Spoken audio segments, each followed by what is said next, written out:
नीचे पलट दो, नीचे पलट दो।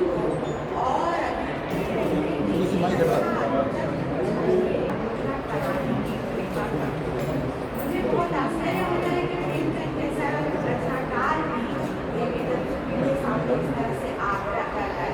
हालांकि मुझे रचना क्रम में अच्छी रचना नहीं आई, लेकिन वो भी अभी रचनाकार के पढ़ते हुए क्रम में एक कहानी आपके लिए लिखना और ये इनका पहला है। और इसमें देखिए किस तरह से प्रेमचंद बार बार आग्रह कर रहे हैं संपादक से। दूसरा पद जो उन्होंने लिखा है वहाँ भी वह इसी तरह से अनुग्रह कर रहे हैं। प्रिय देवेंद्र, यह मुझ पर क्या छापती है कि जिसे शांति की काफी मेरे पास नहीं भेजी गई। इतने दिनों तक उसकी प्रतीक्षा करने तक यह तकाजा कर रहा क्षमा कीजिए। बार बार वह संपादक को आग्रह कर रहे हैं और बार बार अपने रचनाकार के अस्तित्व को बचाने के लिए वो लिख रहे हैं।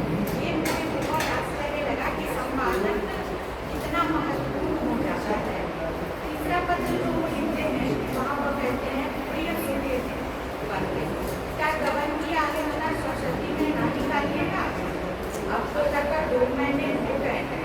मुझे तो आशा थी पहले ही महीने में आलोचना हो जाएगी, पर दिन गुजरते चले जाते हैं। हिंदी लेखकों के लिए 2 दिन क्या कम बात है। फिर आप लोग भी हमको तारीफ करने लगे। आशा है आप प्रसन्न अवधि।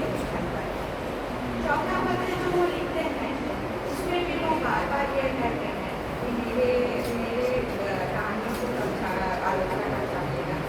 वे कहते हैं प्रिय बंधुवश वर्ग याद नहीं कर रहा जरा से खटखटाई से मेरी कहानियों की एक विधर आलोचना किसी सज्जन ने कलकत्ते में था। उनके अनुवाद का एक अंश सरस्वती के प्रकाशनार्थ सेवा में यदि स्वीकार करेंगे तो कृपा, मगर वो इंतजार न कर पाते। आपके यहाँ तो साहित्य सम्मेलन के विषय पर बड़ा कुछ चल रहा है। पांचवा और अंतिम पत्र है, उसमें फिर से वो बार बार उनसे आग्रह करते हैं। और इस बार जैसे आज के समय में सोशल मीडिया पे हम अपनी किताब जो किताब रचना का लिंक है उसकी पब्लिसिटी करते हैं, वह भी इसी क्रम में एक तस्वीर बना करके भेजते देखते वो क्या लिखते अपनी पुस्तकों की। प्रिय देवेंद्र बंदे, आशा है कर्मभूमि और अन्य पुस्तकों की आलोचना सरस्वती में अपनी मिलेगी। किसी योग्य आलोचक को दीजिएगा। मैंने अपनी पुस्तकों का एक दृश्य का विज्ञापन बनाकर सरस्वती के लिए भेजा है, पहुँचा होगा। कृपया उसे सरस्वती में स्थान दें। जो छप रहा है उसमें कई पुस्तकें नहीं है, मतलब एक चित्र उनके पास था मगर वहाँ उनकी सारी पुस्तकें नहीं